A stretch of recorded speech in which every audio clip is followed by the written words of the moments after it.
the last Six Nations, a Grand Slam on the line in Dublin. I mean, so huge for Irish rugby, but obviously incredibly special for you, for your family. Yeah, in the background definitely special, of course, but you know it's more about the team this week and getting the best performance that we can out there.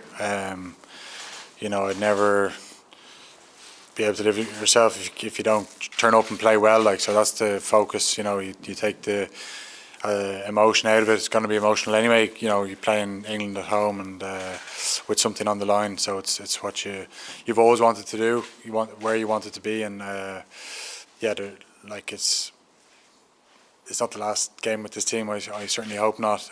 We got a lot more of the journey left, so I'm not really thinking like that. I'm just thinking about trying to get out there and put in the best performance I can, and then try and get everyone else on the same page.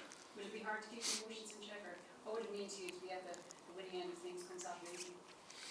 Of course, yeah, but once I start getting dragged into that, you know, you start getting away from how you're going to make that happen, which is process, performance, and making sure that you're nailed on.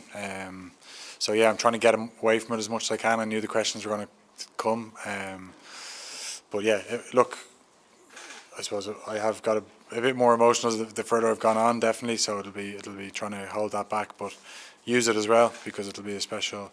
Hopefully, it'll be a special day. Yeah, Johnny, is it important maybe to use it, embrace it as well? Yeah, of course. Like we said from the start, like this is where we wanted to be.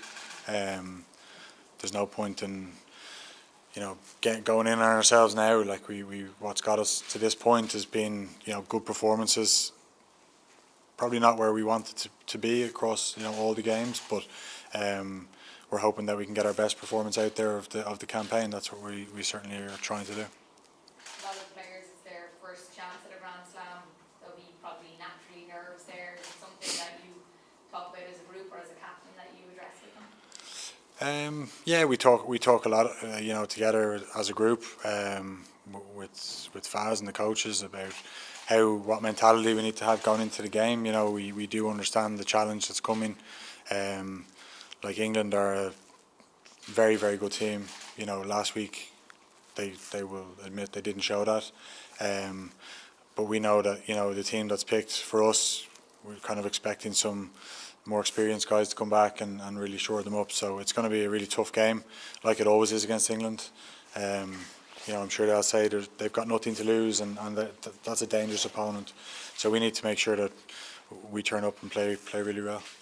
I know you're trying to separate emotions, but for your family it must be such an exciting time, and for your brother Mark as well to be involved with the under-20s. Are they excited? Are they expressing that to you, or are they keeping quiet about it? I'll go home today for whatever, half the day, and then back into camp tomorrow. But yeah, look, it goes over the kids' head, you know, most of it. They do kind of come out with some mad stuff from the odd time, but you know, Luke is at the age now where he understands what's going on, and he's looking forward to coming and wants to come on the pitch at the end of the game, and he knows that he only comes on if we win. So you know, there's look, they're the things you try to make happen. You try and give your family special moments, the supporters, the Irish people. We talk about it all the time, but how we do that is playing well, and we need to really focus on that. You know, it sounds very simple, but it's hard to do in a final when, you know, you've got a lot going on. You got these questions being asked, and you got to sort of deal with it and then park it and really get involved in the process. Yeah. Johnny, as you approach your last Six Nations game, what has been the secret to your longevity in the international jersey, do you think? Probably, I'd say you get a better answer out of someone else. For me, luck, being able to touch wood, avoid those big injuries that you see cruelly happen to some players. You know, recently you talk, you know, Dan Levy, for example, top of his game. You know, the number 7 jersey, and it finished in one moment. Like, so luck is a huge part of it. Being able to bounce back from adversity, maybe. You know, I've had plenty of bad days, plenty of criticism, scrutiny, and just being able to bounce back from those bad moments, I suppose. those two things maybe. You've enjoyed winning a Grand Slam away from home. How much would it mean to you to win a Grand Slam in Dublin, and how much are you hoping to try and savor every moment of that if it happens? Well, that's the bit that we spoke about from the start. It's never been done at home, and it's something that we identified very early and said, imagine this happening. Imagine having a shot at it at home in front of your family, friends, and now it's a big occasion, and it's about dealing with that, embracing it, and keep repeating myself, but getting a good performance out there that warrants putting us in a position to win the game. And even though we're focusing a lot obviously on it being your last Six Nations game, is it because there's so much more to come this year that you're almost trying to set that to the side a little bit? Yeah, exactly. It doesn't feel like anything. I don't want to discredit. It doesn't feel like anything that your 100th cap or something like that felt.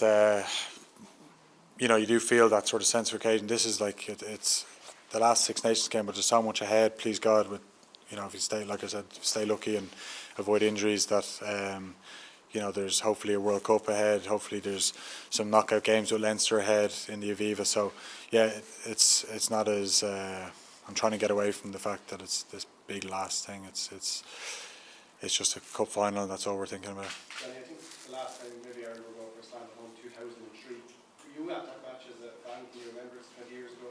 So Ireland and England both going for the Grand Slam. Yeah, I do remember. Yeah, What's your memories of it? us getting stuffed. Were you there? I get confused sometimes with the Martin Johnson one where he was injured for one of them and we beat them. Playing this one, anyway. Yeah, he was playing that one. Yeah, so I think I was at both of them. Yeah, not a good memory as a fan, but I remember how good that English team were. They were amazing, and they won the Slam and went on to win the World Cup. So, yeah, maybe we can. Parallel between your team and England back then?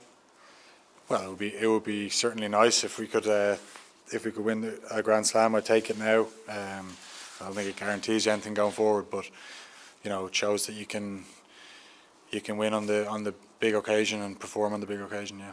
Johnny, your first game in Six Nations was against Sexton. Yeah. What are your memories from that day? How horrible a day it was. I suppose the difference in so I played November the previous few months previous against South Africa, and I thought that was big. And you go to Croke Park and you play against the reigning world champions at the time. But then when you come to the Six Nations, it's a different level of expectation.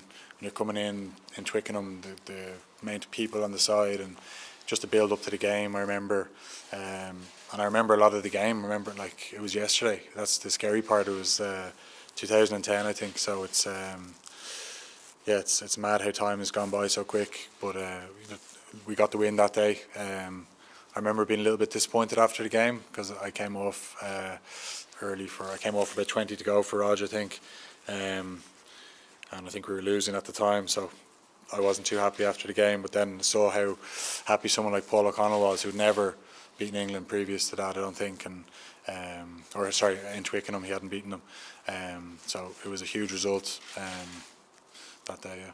Johnny, we used Peter O'Mahony here a few minutes ago, and I asked him to sum up what you've done for Ireland in this competition. That you haven't got a lot of, we've used the words, you've changed rugby. What has playing in this competition in the green jersey meant to you? It's just a very special competition, isn't it? Like, you hear people saying it's the best, competition in the world year to year, and rugby, that is, and it is. It's amazing. I suppose the sense of rivalries, the atmospheres, the amount of people that travel last week to Scotland, even the French people when they came to Dublin, like it felt like it was almost like a neutral venue, the noise they're making, and it's those occasions. It's just it's remarkable. You don't get it in the other competitions, and it's it's a very, very special tournament. When you hear things like that from teammates like Peter O'Mahony, what does it mean to you personally? A lot. Like, I'm very good friends with Pete. I played with Pete since the start. Really, he came in and can't remember 11, 12 maybe. Played so many games together. He's a special teammate. So a lot. I don't think it's true, but yeah, look, when someone says something nice, it is nice. Points record obviously on the line this weekend as well. Have you heard from Raj since last weekend? We were talking last week after I got asked about it here. Well, I haven't spoke to him this week. I've had the phone off. People looking for tickets, so he hasn't asked me for tickets yet. But no, look, we talk not regularly, but we talk from time to time, and often it's about everything except rugby. But look, it's funny how we're both level at now. You know what I mean? I hope I get out there on Saturday and score so we can win. It's not to beat the record, but it's obviously very special to be up there with him. Someone that I admired for so many years, and you look at other guys in the list, and it's, you know, I'm not sure it'll last very long if I do get it, because I think Owen Farrell will go and smash it. But look, take it if it comes. This week more than ever, did you have something to distract you? Is there plans for guests to come in during the week, or what are you doing when you're hanging around outside your training and team meetings? It's a short week anyway, because we obviously played Sunday, so you know Monday was very much recovery. Yesterday was recovery and, you know, trying to get some organisational stuff in, and then we trained hard today. So now it's recovery again tomorrow, and captain's run Friday. So it's been a short week, which is a good thing maybe. Chance for a distraction? It is for some lads. I try and stay away from that. You don't want to be getting competitive and chasing your tail the week of a game. So no, I stay away from that and just try and make it like every other week. That's the key. Okay. Thanks guys, we'll switch into the embargo written section now.